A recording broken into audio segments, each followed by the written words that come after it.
రోజు రోజుకి గోల్డ్ రేట్లు పెరుగుతున్నాయి. తాకట్లో ఉన్న బంగారానికి వడ్డీలు పెరుగుతున్నాయని టెన్షన్ పడుతున్నారా? కొమ్మూరి గోల్డ్ వచ్చాక ఆ టెన్షనే పోయింది. కొమ్మూరి గోల్డ్. నమస్తే, దిస్ ఇస్ సౌరి. మనతో పాటు ఈరోజు సీనియర్ జర్నలిస్ట్ అమ్మువారు, వారితో మాట్లాడదాం. పాకిస్తాన్ ఆక్యుపైడ్ కాశ్మీర్ లో మళ్ళీ అల్లర్లు చెలరేగుతూ ఉన్నాయి. దాదాపుగా చాలా మంది పోలీసులు దీనిలో మరణించారు, గాయాలైన అనే వార్త అయితే వినిపిస్తుంది. సో అసలు ఏ రేంజ్ లో అల్లర్లు జరుగుతున్నాయి, ఏంటి కారణం, ఇదైతే ఒకసారి మనం మాట్లాడదాం.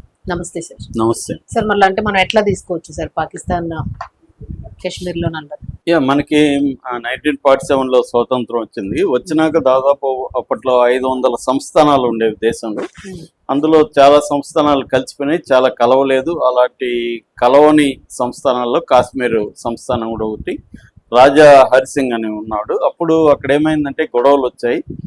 వెస్ట్రన్ డిస్ట్రిక్ట్స్ అంటారు కాశ్మీర్లో, పూంచ్, మీర్పూర్, ముజఫర్బాద్ ఈ జిల్లాలు సపరేట్ అయిపోయినాయి. అంటే అక్కడ ఆల్రెడీ కొంతమంది రెబల్స్ ఉన్నారు, పస్తూన్ ట్రైబల్స్ అంటారు, పస్తూన్ ట్రైబల్స్ ఉన్నారు. వాళ్ళందరూ ఇండియాలో కలవడానికి ఇష్టపడలేదు. అట్లని కాశ్మీర్ మిలిటరీ వాళ్ళకి హెల్ప్ చేసింది. దాంతో సపరేట్ స్టేట్గా ఏర్పడిపోయింది. అది ఇండియాలో కలవలేదు. అయితే దాన్ని వాళ్ళేమో పాకిస్తాన్ వాళ్ళు కానీ లేకపోతే దాని పేరు ఏజేకే అని పెట్టుకున్నారు. ఏజేకే అంటే ఆజాద్ జమ్మూ కాశ్మీర్ అని వాళ్ళ పేరు పెట్టుకున్నారు. మన వాళ్ళు దాన్ని పిఓకే అని పెట్టారు. పిఓకే అంటే పాక్ ఆక్యుపైడ్ కాశ్మీర్, పాక్ ఆక్రమిత కాశ్మీర్ అని పెట్టుకున్నారు. ఇది 13,297 చదరపు కిలోమీటర్ల వైశాల్యం ఉంటుంది అనమాట. దీనికి ఒక సపరేట్ ప్రెసిడెంట్ ఉంటారు, ప్రధానమంత్రి ఉంటారు, అసెంబ్లీ ఉంటుంది, ఇవన్నీ ఉంటాయి. సో ఇప్పుడు ఏమైందంటే అక్కడ గత 2-3 రోజుల నుంచి పెద్ద ఎత్తున అల్లర్లు చెలరేగాయి. 100 మంది చనిపోయినారని చెప్తున్నారు. పోలీసులే 200 మందికి పైన చనిపోయినారని చెప్తున్నారు. బట్ అధికారిక లెక్కలేమో 11 మంది చనిపోయినారని చెప్తున్నారు. అసలు ఎందుకు ఈ స్థాయిలో అక్కడ అల్లర్లు చెలరేగాయి, దానికి వాళ్ళు ఇండియన్స్ ను కూడా నిందిస్తున్నారు, ఇండియా వాళ్ళు రెచ్చగొడుతున్నారు అది ఇదని. సో అసలు కారణాలు ఏంటి, ఇది ఎప్పటి నుంచి ఈ సమస్య ఉంది, ఈ సమస్యకు పరిష్కారం ఉందా, ఇప్పుడు ఎంతమంది చనిపోయారు, ఎలా చనిపోయారు, ఈ విషయాల గురించి మనం మాట్లాడుకుందాం. ఇదేంటంటే మామూలుగా అక్కడ జాక్ అని ఒక సంస్థ ఉంది. జాక్ అంటే జాయింట్ అవామీ యాక్షన్ కమిటీ అంటారు. ఈ జాయింట్ అవామీ యాక్షన్ కమిటీ అనేది ఏంటంటే అనేక సంఘాల కాన్ఫెడరేషన్. అది దీంట్లో ట్రేడ్ యూనియన్ సంఘము, విద్యార్థులు, టీచర్లు, రకరకాల సంఘాలన్నీ కలిసి మనకి ఇక్కడ కూడా ఉంటది కదా ఐక్య సంఘటన జాక్ అని. అలాగే అక్కడ జాక్ అనేది ఫామ్ అయింది. ఈ మొన్న ఏమైందంటే వీళ్ళు గత కొంతకాలంగా మామూలుగా 2024లో కూడా అల్లర్లు జరిగి ఇలాగే చనిపోయారు. ఈ మధ్య ఏమైందంటే మన దేశంలో ఎలాగ ఎకనామిక్ రైస్ ఉందో పాకిస్తాన్ ఇంకా దారుణంగా ఉంటది. సో ఇక్కడ కూడా ఈ పిఓకేలో కూడా చాలా దారుణమైన పరిస్థితులు ఉన్నాయి. ముఖ్యంగా వాళ్ళకి సబ్సిడీ ఎత్తేసారు అన్ని ఫ్లోర్. అంటే ముఖ్యంగా గోధుమ పిండి విపరీతం కాస్ట్ పెరిగిపోయింది. ఎలక్ట్రిసిటీ బిల్లులు వేలు వస్తున్నాయి. మొత్తం ఇన్ఫ్లేషన్, అన్ని వస్తువులు రేట్లు పెరిగిపోయినాయి. పెట్రోల్, డీజిల్ ఇవన్నీ పెంచేశారు. దాంతో వాళ్ళ జీవితాలు అస్తవ్యస్తంగా మారిపోయినాయి. దానికి వ్యతిరేకంగా తగ్గించాలనేది ప్రధానమైన డిమాండ్. అవి కాకుండా సుదీర్ఘకాలం కొన్ని డిమాండ్స్ ఉన్నాయి. ముఖ్యంగా పొలిటికల్ డిమాండ్. వాళ్ళ అసెంబ్లీలో 49 సీట్లు ఉంటాయి. అందులో 12 రిజర్వ్డ్ సీట్లు, రిజర్వ్డ్ ఫర్ రెఫ్యూజీస్ అంటారు. పాకిస్తాన్ రెఫ్యూజీస్, అదే కాశ్మీర్ రెఫ్యూజీస్ అంటే విడిపోయినప్పుడు కాశ్మీర్ నుంచి చాలా మంది పాకిస్తాన్కి వెళ్ళిపోయి వివిధ ప్రాంతాల్లో తలదాచుకున్నారు. అలాంటి వాళ్ళ కోసం 12 సీట్లు పెట్టారు.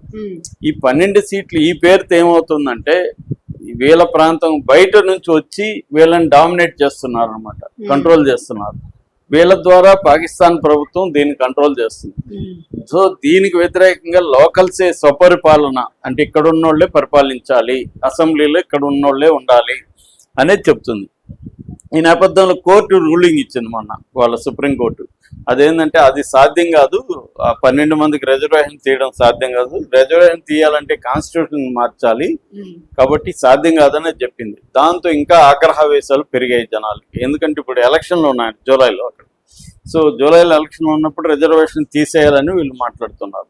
సో అదొక గొడవ అయింది. దాని తర్వాత ఏమైందంటే మొన్న 6వ తేదీ ఈ ప్రొటెస్టర్స్, నిరసనకారులు ఉన్నప్పుడు అక్కడ ఉన్న వాళ్ళ నాయకుడు ఒక ఆయన హబీబ్ షహజైబ్ అని ఒక నాయకుడు ఉన్నాడు వాళ్ళకి. ఆయన ట్రేడింగ్ లో కూడా బిజినెస్ వ్యాపారవేత్త, ప్లస్ దీంట్లో active member, executive committee member ఈ జాక్ లో.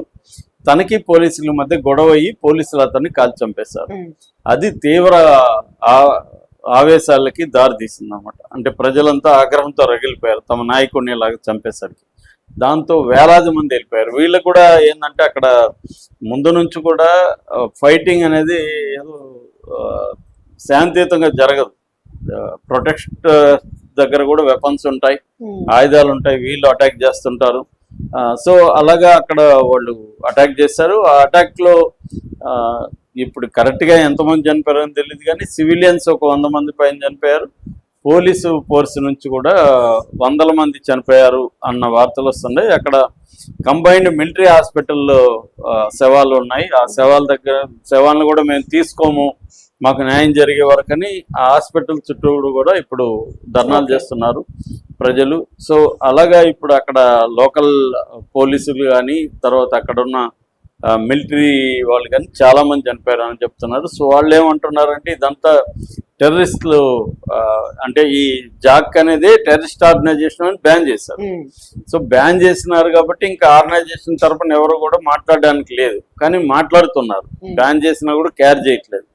సో దీనికి ఇండియా సపోర్ట్ చేస్తుందని కూడా వాళ్ళు చెప్తున్నారు. మేబీ ఇండియా సపోర్ట్ చేయొచ్చు, కానీ ప్రధానంగా అది అంతర్గతంగా ఉన్న ఇష్యూస్ నుంచే పుట్టిన ఉద్యమం, అదేమి ఇప్పటికిప్పుడు పుట్టింది కాదు. అంటే పాకిస్తాన్లో ఎప్పటి నుంచో కూడా చాలా విచిత్రమైన విషయం అంటే ప్రపంచవ్యాప్తంగా టెర్రరిజాన్ని ప్రోత్సహించడంలో నెంబర్ 1 పాకిస్తాన్ కంట్రీ. వాళ్ళే పెంచి పోషించారు, సృష్టించడం, దాన్ని మళ్ళీ వాళ్ళు పెంచి పోషించి, ముఖ్యంగా ఇండియాలో టెర్రరిస్ట్ యాక్టివిటీలు ఎక్కడ జరిగినా దాని వెనక పాకిస్తాన్ ఖచ్చితంగా ఉంటుంది. అట్లాగే ఒకప్పుడు ఆఫ్ఘనిస్తాన్ లో కూడా వీళ్ళు టెర్రరిస్టులను క్రియేట్ చేశారు, అల్ఖైదాతో అంటగాగిరి ఇవన్నీ చేశారు. ఇవాళ అదే టెర్రరిస్టుల వల్ల పాకిస్తాన్ అతలకుతలం అవుతుంది. ఇటుపక్క మన ఆఫ్ఘనిస్తాన్ వైపు టెర్రరిస్ట్ ఆర్గనైజేషన్ పిపిటి అంటారు, అటుపక్క ఏమో బిఎల్ఏ అంటారు, బలూచ్ లిబరేషన్ ఆర్మీ, ఇదేమో పాక్ అండ్ తెహ్రిక్ ఈ తాలిబాన్ అని వీళ్ళ పేరు అనమాట. సో ఈ 2 ఆర్గనైజేషన్లు దాదాపు సంవత్సరానికి 2-3 వేల మంది సైన్యాన్ని చంపుతున్నారు. అంటే వీళ్ళు కూడా చాలా పవర్ఫుల్ గా ఉన్నారు. అందుకనే వీళ్ళకి ఈ తాలిబాన్లకేమో హెల్ప్ చేస్తుంది ఆఫ్ఘనిస్తాన్ అని, బలూచి లిబరేషన్ వాళ్ళకేమో మనం ఇండియా హెల్ప్ చేస్తుంది అనేది ఆరోపణలు చేస్తున్నారు. వాళ్ళు చాలా ఆర్గనైజ్డ్ చేస్తున్నారు, సూసైడ్ బాంబింగ్స్ అవన్నీ చేస్తున్నారు. ఇప్పుడు దానికి తోడు ఈ పీపీకేలో చేయడం కూడా అది పాకిస్తాన్ మీద మళ్ళీ అయినా ప్రభావం పడుతుంది. ఎందుకంటే వెనకుండి నడిపేదంతా ఇస్లామాబాద్ నుంచే నడుస్తుంది. పేరుకి వీళ్ళకి సపరేట్ గవర్నమెంట్ ఉన్నప్పటికీ కూడా.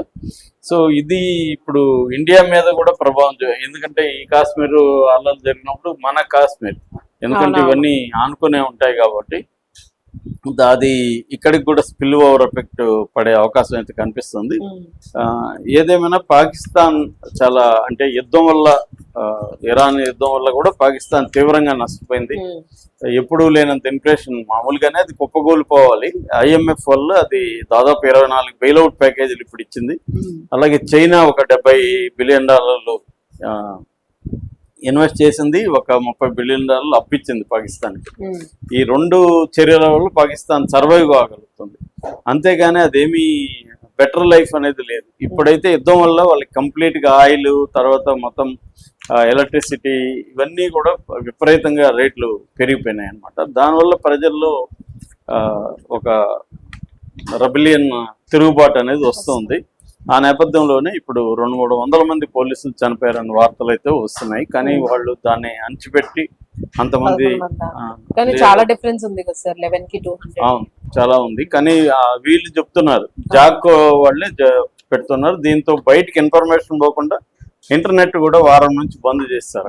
ఇంటర్నెట్ కూడా లేదు, అంటే బయటికి ఇన్ఫర్మేషన్ లీక్ కాకూడదు. అయినప్పటికీ కూడా ఏదో పద్ధతిలో లీక్ అయితే అయింది. మన మీడియా చెప్తున్న దాని ప్రకారం కొన్ని 100 మంది చనిపోయారని చెప్తున్నారు.